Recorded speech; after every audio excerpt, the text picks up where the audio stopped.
My fiancé, James, used to call me his peace.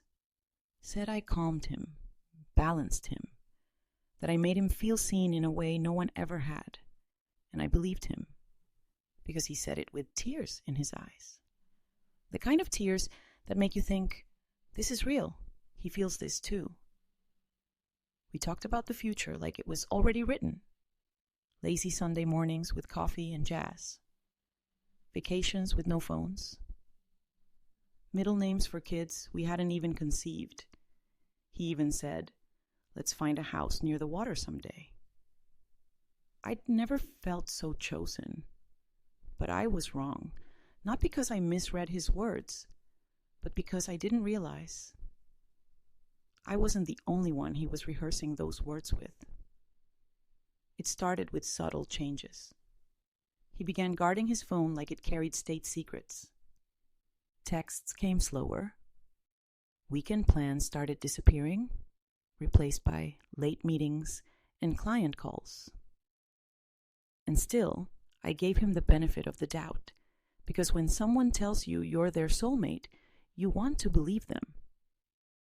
Even when your gut starts whispering, something's not right. One night, I posted a throwback, just an old photo of us on a weekend trip, the one he said was his happiest memory. I tagged him. Didn't think anything of it. An hour later, I got a message from a woman I didn't know.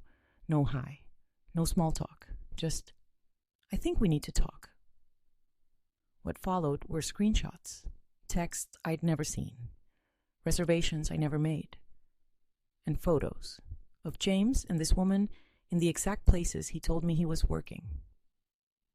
They looked happy, comfortable, like they had their own rhythm, like we never existed. I went numb, not just because he cheated, but because he lied so smoothly.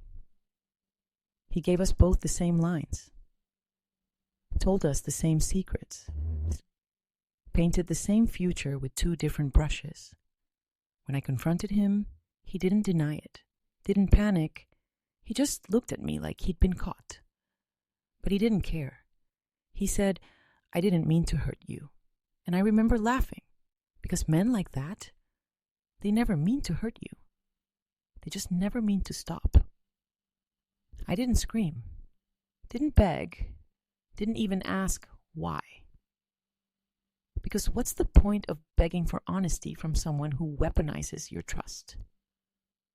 I just stood up and walked away from the man who thought calling me his soulmate meant he could split his soul in two. And here's what I've realized since. He never loved me. He loved the version of himself he saw reflected in my love. He loved the admiration, the softness, the way I made him feel like he was a good man. But being seen isn't the same as being worthy. And he mistook my forgiveness for permission. He never deserved my peace. He just enjoyed borrowing it, taking what he needed and leaving the rest bleeding. But I'm not bleeding anymore. I'm not waiting to be chosen again. Because this time, I'm choosing me. And I've learned. When someone calls you their peace, watch what they do with your calm, not what they say with their mouth. Because real soulmates don't come with confusion. They come with consistency.